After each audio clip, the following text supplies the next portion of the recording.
其分别在韩举行联合空中和反潜演习，美日近期军事联系也在持续强化。在美日韩合作升级的背景下，美国总统拜登下月将在度假地戴维营接待日本首相岸田文雄和韩国总统尹锡悦。这是拜登上任以来首次有外国领导人访问戴维营，也将是美日韩领导人首次在国际会议以外的场合单独举行三边会谈，具有怎样的特殊意义？来看报道。据韩国空军28号发布的消息，韩美两军从24号至28号在韩实施代号为“双鹰”的联合空中演习。两国空军分别派出 F-35A 和 F-16战机等共10架飞机参演。双鹰演习始于1997年，是韩美战斗飞行员相互间基地部署并交流空中作战战术、培养联合战斗力的营级演习。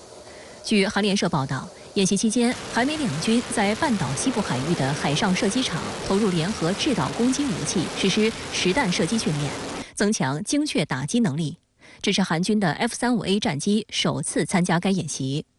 韩国海军29号则同美国核潜艇在济州以南海域举行了防范朝鲜水下渗透的联合反潜作战演习。韩国的利古里尔号驱逐舰、李舜臣号潜艇和美国的安娜波利斯号攻击核潜艇参加了演习。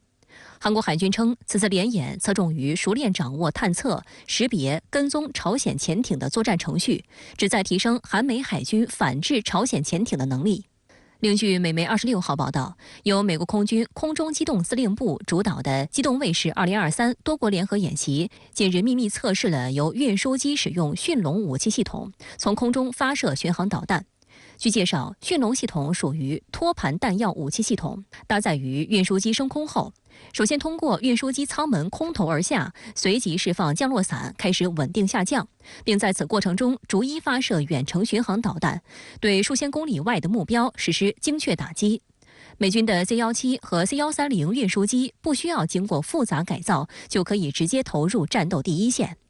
据报道，日本目前也正在考虑引进驯龙系统，使其装备的美制 C-130和国产 C-2运输机具备空中发射远程巡航导弹的能力。报道援引美军方人士的话称，一旦该系统在美国盟友中得以广泛共享，将构成更强大的威慑力，使对手的空中防御变得更加复杂。拜登政府上台以来，一直推动美日韩三边关系作为印太战略的主要着力点，加大了对韩国尹锡悦政府的拉拢，力促日韩缓和紧张关系。美日韩三边军事演习也在中断多年后得以重启，涉及反潜、反导、两栖作战等实战性科目。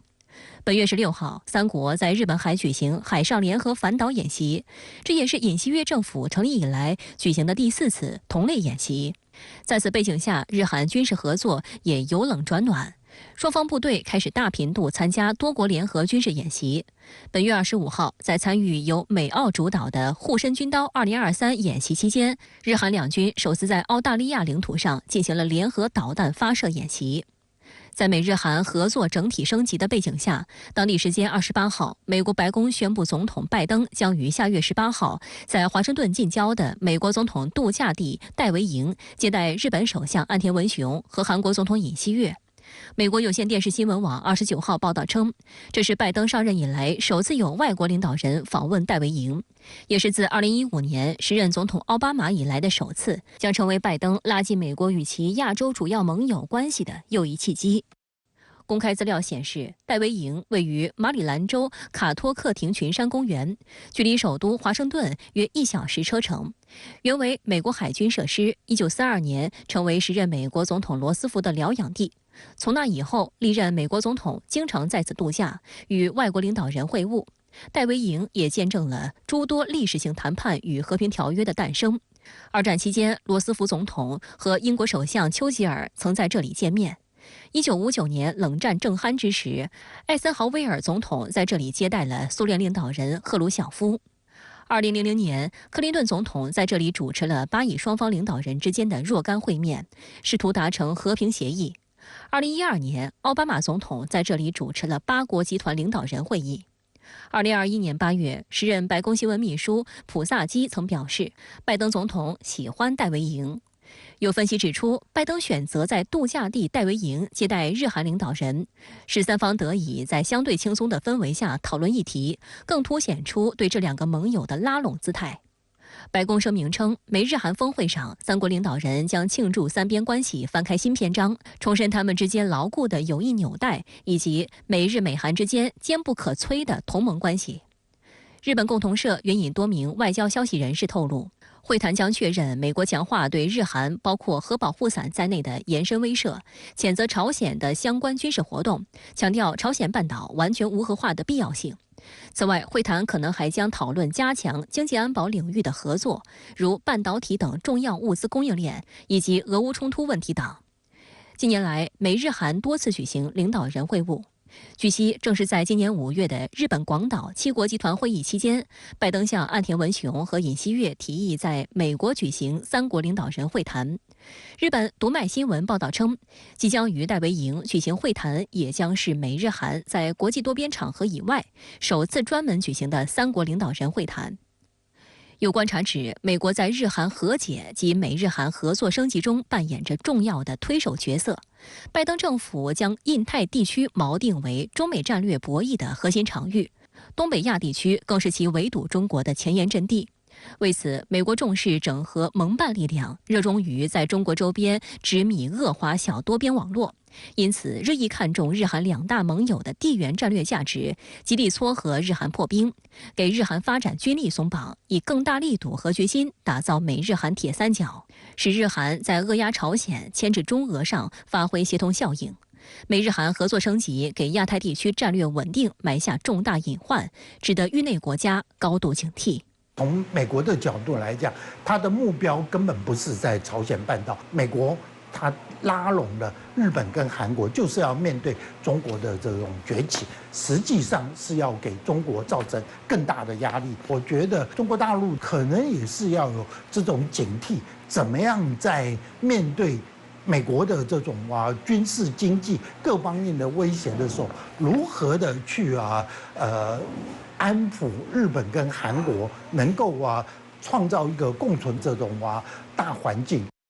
好，相关话题马上来连线特约评论员陈斌。陈先生你好，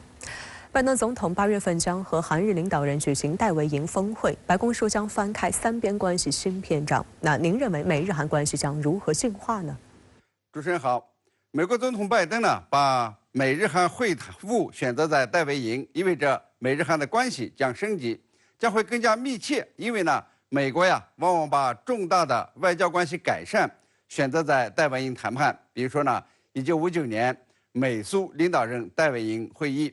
，1978年美国、埃及、以色列这个戴维营会谈，最后呢谈出的是中东和平纲要。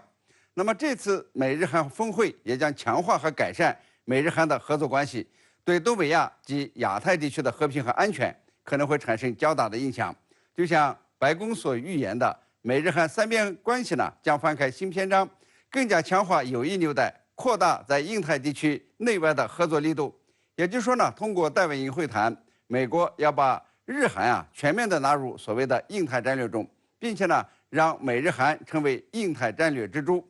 美日韩的合作不仅包括军事和安全，也将包括经贸和科技上的更紧密合作，在战略和外交上的更密切互动，要把1年来三方关系取得的成果巩固下来。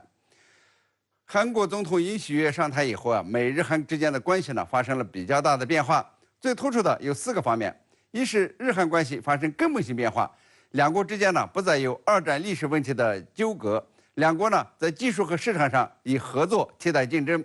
在对华关系上，两国呢也不再明争暗斗，而是与美国、荷兰一道对华限制芯片和技术出口，不惜埋汰自己的市场。二是韩国对朝鲜的态度发生根本性变化，不再谋求南北兄弟之间的和解，而是呢借助美国势力要与朝鲜呢硬碰硬，甚至呢有自我研发这个核武器的冲动。三是呢在乌克兰危机上，这个日韩均和美国站在一起，对乌克兰提供非杀伤性的军备援助，提供经济援助。四呢是亚太安全和发展问题上，美日韩呢站在一起，这个日韩不怎么顾及中俄及亚太其他国家的立场，甚至呢想把北约势力引扩到这个亚太地区。8月份的戴维营举行的美日韩领导人峰会啊，三国呢将把已经取得的共识和相关的机制整合起来，以发表三国合作联合声明的方式加以巩固，成为今后行动的指南。那么可以预见啊，戴维营会议将聚焦4个问题：一呢是三国将密切的合作，通过对朝延伸威慑来遏制朝鲜的核岛活动，继续围堵朝鲜，而不是谈判；二是继续支持和援助乌克兰，与俄罗斯针锋相对；三呢是以经济安全为由，在经贸上遏制中国，不许中国获得先进半导体产品和技术，并且呢在台湾问题上3方面呢加强联动；四呢是把美日韩三边关系作为印太战略的主要着力点，使得印太战略呀不再是美国的战略，而是美日韩三国共同的战略，进而分化印太地区，让区域内的国家呢在中国和美日韩之间选边站，加剧阵营对抗的风险。美日韩加强合作对中国和亚太地区会带来怎样的威胁和风险呢？这是一个好问题。美日韩加强合作呀，是全面的合作，而不仅仅局限于军事和安全。根据现在透露的信息，美日韩戴维营峰会讨论的问题呢，涉华的主要有2个。一呢是美日韩三国要把印太战略作为主要着力点，也就是成为三国共同的战略。而印太战略呢，就是旨在遏制中国的发展，对中国的国家安全、经济延展力、科技创新等都是挑战。这其中呢，还包括台湾问题。美国鼓吹要协防台湾，对台加大提供军援和军火出售。日本呢则声称台湾有事就是日本有事，很有干预台海事务的冲动。就连一向坚持一个中国原则的韩国尹锡悦政府也有点蠢蠢欲动，居然呢妄称台湾问题不单是两岸之间的问题，而是全球性的问题。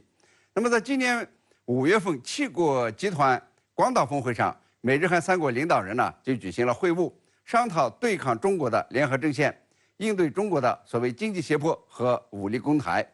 此后呢，美日韩国安高官举行3边会议，也频繁地谈及涉华议题。那么这呢就意味着美日韩加强全面合作，对中国和平发展和解决台湾问题带来不小的障碍。另一个涉华议题呢，则是加强经济安全来反制中国。这呢是美日韩合作的最新动向。以前呢多谈安全不谈经济，现在呢再要把经济安全放在重要的位置，并且在半导体产业和技术上呢已经形成了对华出口限制。这呢是在排斥中国，试图在经贸上与中国脱钩断链。2022年呢，美国经济总量是25.47万亿美元，中国呢是18万亿美元，中国经济总量是美国的70%。但是呢，要是把美日韩的经济总量加在一起，则是32.13万亿美元。那么中国经济总量呢，就占美日韩总量的56%。按照美国外交中的60%定律，也就是一个国家经济总量达到了美国的60%以后，美国呢视其为对手，千方百计的打压。但是美日韩联合起来，那么中国经济增长呢，似乎就降低了对美国的威胁。所以说我们要密切关注美日韩在经济上的合作，看对中国经济究竟会带来怎样的影响。美日韩呢在经济上的密切合作，也会迫使亚太国家在经济上选边站，在中国和美日韩之间选边，这对全球化、地区融合发展和中国经济的发展都将带来风险。好，谢谢陈斌先生在线。